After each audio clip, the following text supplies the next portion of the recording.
Lahir sebuah bangsa baru yang didirikan berdasarkan kebebasan yang menjunjung tinggi bahwa semua manusia diciptakan sederajat.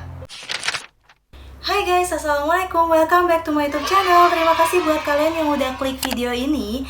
Kali ini aku akan menceritakan kisah tentang Presiden Abraham Lincoln yang juga merupakan pahlawan besar bagi warga negara Amerika Serikat. Seperti yang kita ketahui ya guys, sebelum menjadi negara yang dikdaya seperti saat ini, Amerika juga pernah memiliki masa lalu yang terbilang cukup kelam. Mulai dari perpecahan di negara bagian hingga terjadinya perbudakan yang tidak berpihak kepada orang-orang berkulit hitam. Semenjak Presiden Abraham Lincoln naik ke kursi kepresidenan, banyak sekali hal-hal positif yang beliau lakukan untuk mensejahterakan warga negaranya. Di antaranya adalah emansipasi warga negara Amerika, penghapusan perbudakan, serta pemberlakuan Homestead Act. Jadi Homestead Act ini memang diberlakukan untuk warga negara Amerika yang dianggap tidak mampu atau miskin untuk mendapatkan sebidang tanah dengan harga yang sangat murah. Bahkan kalau mereka memenuhi persyaratan, mereka akan diberikan sebidang tanah dengan cuma-cuma alias gratis. Tapi yang namanya politik pasti ada-ada saja pihak yang tidak suka dengan Presiden Abraham Lincoln ini. Hingga akhirnya presiden yang sangat dicintai oleh warga negaranya ini meninggal karena tertembak oleh seorang aktor yang bernama John Wilkes Booth pada saat menyaksikan sebuah pertunjukan teater. Tentu saja banyak sekali teori konspirasi yang bermunculan karena hal ini, tapi sebelumnya aku mau ngajak kalian untuk kenal lebih dekat siapa sih Presiden Abraham Lincoln ini. Check it out! Abraham Lincoln lahir pada 12 Februari 1809 di Hardin County, Kentucky, Amerika Serikat. Beliau merupakan Presiden Amerika Serikat ke-16 yang menjabat sejak 4 Maret 1961. Abraham Lincoln ini berasal dari keluarga yang tidak mampu. Orang tuanya sangat miskin, bahkan tidak sempat untuk mengenyam pendidikan. Masa kecilnya terbilang sangat keras. Di tahun 1818 terjadi wabah penyakit susu yang melanda wilayah tempat tinggalnya hingga merenggut nyawa ibunya, Nancy Hanks Lincoln. 2 tahun berselang kemudian ayahnya menikah lagi dengan seorang wanita yang bernama Sarah Bush Johnston. Dan ibu tirinya inilah yang berperan besar bagi kehidupan Abraham Lincoln. Walaupun Abraham hanya mengenyam pendidikan selama 1 tahun dan hanya memiliki 1 orang guru, namun dalam waktu singkat ia dapat menulis, membaca, dan berhitung. Abraham Lincoln ini sangat memanfaatkan waktunya untuk membaca buku apapun yang bisa ia baca saat itu.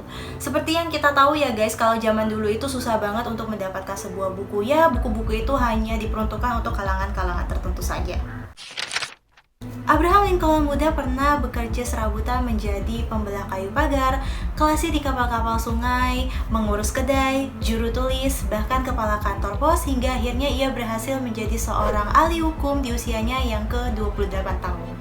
Di tahun 1832 adalah di mana awal Abraham Lincoln terjun ke dunia politik. Dengan misi menjadi anggota perwakilan rakyat untuk negara bagian Illinois, pada saat itu usianya masih 23 tahun. Coba kalian bayangkan atau kalian ingat apa yang kalian lakukan di usia 23 tahun. Namun pada saat itu ia kalah. Selang 2 tahun kemudian ia mencalonkan diri kembali dan akhirnya menang. Kemudian setelahnya ia terpilih kembali pada tahun 1838 dan 1840. Artinya ia terpilih 3 kali berturut-turut ya guys. Di tahun 1842, Abraham Lincoln ini membuka sebuah biro hukum bersama seorang sahabatnya yang bernama William Herndon. Singkat cerita, di tahun 1847, Abraham Lincoln terpilih menjadi anggota United States House of Representatives dan menjadi terkenal karena ia menentang perang Meksiko dan perbudakan. Namun sayangnya keanggotaannya tidak diperpanjang karena ia mengusulkan sebuah undang-undang untuk mengakhiri perbudakan di distrik Columbia. Pasti kan orang parlemen ini mikir, wah nggak benar ini, pengacau banget nih si Abraham, cut aja deh. Kecewa si Abraham Lincoln ini, pasti kan dia kesel banget ya guys. Udah kasih advice bagus-bagus, malah dikeluarin dari keanggotaan. Ya daripada dia kedap-kedip, mungkin akhirnya dia memikirkan untuk membuka kembali biro hukumnya yang sempat vakum. Tapi ternyata dia semakin menjadi terkenal karena dianggap sebagai pengacara yang sangat jujur. Emang ya guys, kalau orang baik di mana-mana, wangi harumnya itu akan tercium. Namun nyatanya Abraham Lincoln ini tidak bisa berhenti lama dari dunia politik. Di tahun 1854, isu perbudakan membuatnya harus terjun ke dunia politik lagi. Saat itu ia bersaing dengan Stephen Douglas yang berusaha untuk menundukkan wilayah Amerika Selatan yang sangat pro dengan sistem perbudakan, sedangkan untuk wilayah utara Amerika nggak pro ya guys. Lincoln ini super shock, dia nggak nyangka banget bahwa setengah dari negerinya masih memberlakukan praktek perbudakan. Padahal setengah dari saudara sebangsa dan setanah airnya ini menentang hal tersebut. Karena itulah di tahun 1856, Abraham Lincoln mencalonkan diri sebagai senator Amerika Serikat, namun saat itu ia tidak berhasil. Walaupun Abraham Lincoln tidak berhasil dalam pemilihan senator Amerika Serikat, namun pada Mei 1860, Abraham Lincoln terpilih menjadi calon presiden dari Partai Republik. Saat itu Amerika Serikat hampir pecah akibat masalah perbudakan. 6 November 1860, akhirnya Abraham Lincoln terpilih menjadi Presiden Amerika Serikat yang ke-16. Namun sayangnya sebulan kemudian perang sipil antar Amerika Utara dan Amerika Selatan pun pecah. Di tengah-tengah perang saudara tersebut, Presiden Abraham Lincoln mengeluarkan proklamasi pembebasan yang mengubah hidup banyak orang di Amerika Serikat. Proklamasi itu menyatakan semua budak belian di negara bagian atau daerah-daerah di negara bagian yang melawan Amerika Serikat akan bebas mulai 1 Januari 1863. Perang Gettysburg antara utara dan selatan masih terjadi. Di bulan November 1863, Abraham Lincoln menyampaikan pidatonya yang dikenang sepanjang sejarah. Lahir sebuah bangsa baru yang didirikan berdasarkan kebebasan yang menjunjung tinggi bahwa semua manusia diciptakan sederajat. Kata-kata Lincoln di Gettysburg ini memberikan dua prinsip, yaitu kebebasan dan kesamaan yang menjadi dasar didirikannya negara tersebut. Abraham Lincoln terkenal sebagai pemimpin yang sangat luar biasa. Piawai sebagai pembicara juga terkenal sangat cerdik dalam urusan luar negeri, dengan berhasilnya menghindari perang dengan Inggris Raya di Trent Affair. Tak kalah untuk urusan dalam negeri, Homestead Act di tahun 1862 adalah prestasi paling menonjol dalam sistem pemerintahannya, berujung pada 9 April 1865 ketika perang sipil berakhir. Karakter Abraham Lincoln yang luas dan cinta kemanusiaan membuatnya terpilih kembali menjadi presiden pada tahun 1864. Malam itu, 14 April 1865, Washington DC diguyur hujan. Abraham Lincoln bersama istrinya Mary Todd Lincoln pergi menyaksikan sebuah pertunjukan di Theater Ford. Ia pergi ditemani oleh perwira militer, Mayor Henry Reed Rathbone, yang datang bersama tunangannya Clara Harris. Abraham Lincoln dan rombongannya menempati tempat khusus yang terletak pada balkon teater. Sekitar 2145, seorang aktor yang bernama John Wilkes Booth masuk ke dalam teater, namun tidak ada yang curiga karena memang Booth ini biasa untuk tampil di teater tersebut. Bahkan Booth sempat akrab ngobrol dengan penjaga teater. Ketika semua penonton sedang tertawa karena aksi aktor Harry Hope di panggung, Booth menyelinap ke tirai yang berada di balkon Abraham Lincoln. Tidak adanya penjaga dari presiden sehingga memudahkan aksi dari Booth.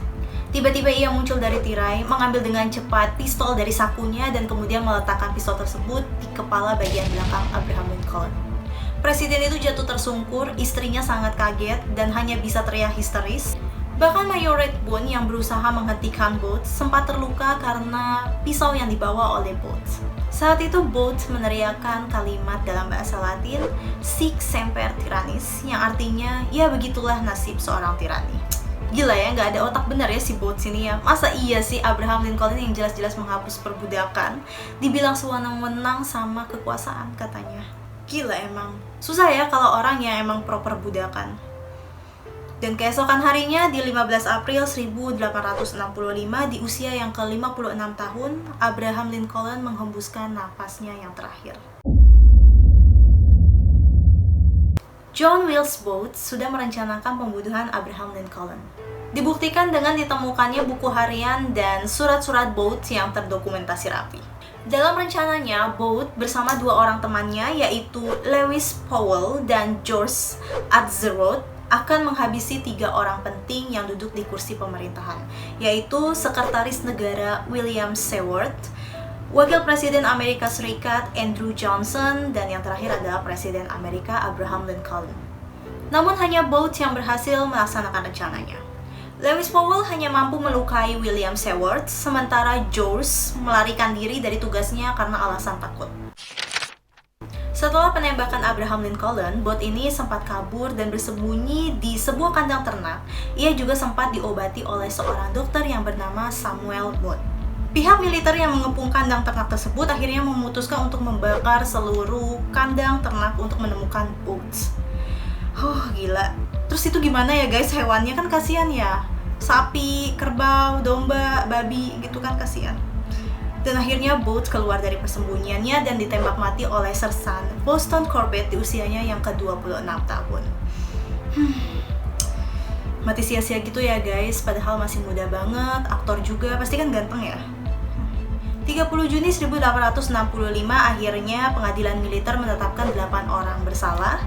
7 diantaranya adalah laki-laki dan 1 orang perempuan. Mereka adalah Samuel Arnold dan Michael O'Laughlin yang berkomplot untuk menculik Abraham Lincoln. Kemudian ada George Atzerodt yang bertugas membunuh Wakil Presiden Andrew Johnson, Lewis Powell yang bertugas membunuh William Seward, David Harrell sebagai penunjuk jalan, kemudian Samuel Booth, dokter yang mengobati Booth. Ini juga nih dokter, kasihan ya guys ya, maksudnya sayang gitu kan sama ilmunya, oh my god. Lalu kemudian ada Edmund Spengler, penjaga di Theater Ford, dan seorang wanita pemilik rumah kontrakan tempat di mana Booth dan temannya berkomplot, yaitu Mary Surratt. 4 orang dihukum gantung, yaitu Lewis Powell, George Atzerodt, David Harrell, dan Mary Surratt. Dan 4 lainnya dihukum hukuman seumur hidup penjara. Wakil Presiden Andrew Johnson dengan mudahnya lolos dalam pembunuhan tersebut tanpa luka sedikit pun. Jika Abraham Lincoln meninggal, otomatis orang yang akan naik ke kursi presiden adalah Andrew Johnson. Booth dan Johnson diduga sudah mengenal satu sama lain. 7 jam sebelum Booth menembak Abraham Lincoln, ia berhenti di hotel tempat Johnson menginap dan meninggalkan sebuah catatan yang bertuliskan, "Tidak ingin mengganggu Anda, apakah Anda di rumah?" Tertulis Jones Wills Booth. Sekretaris pribadi Johnson bersaksi menemukan catatan Booth di sana. Sementara itu, Mary Todd, istri Abraham Lincoln, sangat yakin bahwa Andrew Johnson dalang dibalik kejadian ini. Namun para ilmuwan percaya bahwa Booth sengaja meninggalkan catatan tersebut untuk membuat Johnson seolah terlibat dalam pembunuhan yang telah ia rencanakan. Sekedar informasi bahwa keluarga Rothschild ini dianggap sebagai pengendali ekonomi dunia. Pembunuhan Lincoln dikaitkan dengan keluarga ini karena kebijakan Lincoln tentang perbudakan dan keuangan sangat merugikan keluarga mereka. Dalam perang saudara antara utara dan selatan, Lincoln membutuhkan uang dalam jumlah yang cukup besar dan Rothschild ini merupakan salah satu pihak yang menawarkan pinjaman dengan bunga yang cukup fantastis. Namun Lincoln menolak dan berhasil menemukan pihak lain yang bersedia membiayai perang tersebut dengan harga yang lebih terjangkau. Selain itu, kebijakan yang dibuat oleh Presiden Abraham Lincoln membuat perusahaan Rothschild mengalami kesulitan jika mereka tidak bisa masuk ke dalam sistem pemerintahan Amerika Serikat. Teori konspirasi pun berkembang bahwa Rothschild lebih memilih untuk membunuh atau bahkan melenyapkan orang tersebut dengan asumsinya bahwa pengganti dari Abraham Lincoln akan lebih pro terhadap kepentingan mereka. Dan yang terakhir adalah 18 halaman diari yang hilang. Booth sangat senang menulis di diary miliknya. Buku diarinya ditemukan setelah Booth terbunuh. Setelah diperiksa, terdapat 18 halaman dari diari tersebut yang hilang. Menurut beberapa laporan, ke-18 halaman buku diari tersebut ditemukan tersembunyi di sebuah koper di loteng rumah Edwin Stanton yang merupakan sekretaris perang Lincoln pada saat itu. Stanton lah yang pertama kali mengorganisir pengejaran terhadap John Wilkes Booth. Dan kita sama-sama tahu bahwa John Wilkes Booth diadili oleh pengadilan militer, bukan pengadilan sipil. Sedangkan pengadilan militer ini di bawah kekuasaan Edwin Stanton. Oleh karena itu, Stanton ditahan atas penggelapan barang bukti dan berbuat tidak sesuai hukum atas pengadilan Booth. Teori konspirasi Edwin Stanton pun ditulis dalam buku terbitan tahun 1930 yang menjadi lebih populer berkat film The Lincoln Conspiracy pada tahun 1977. Nah guys, itulah kisah hidup Presiden Abraham Lincoln yang sangat dicintai oleh rakyatnya. Siapakah dalang dibalik pembunuhan Abraham Lincoln dan apa motivasinya? Kalau kalian tahu kisahnya, please banget komen di bawah karena aku juga pengen tahu cerita versi kalian dan mungkin aja kita bisa berdiskusi bersama. Dan akhir kata, kalau kalian suka dengan video ini, please like-nya, jangan lupa subscribe dan aktifkan turn notifikasinya supaya channel ini semakin berkembang dan kalian juga tahu kalau aku ada upload video baru. Aku juga tunggu saran-saran dari kalian apapun. Sampai jumpa di video selanjutnya. Bye-bye!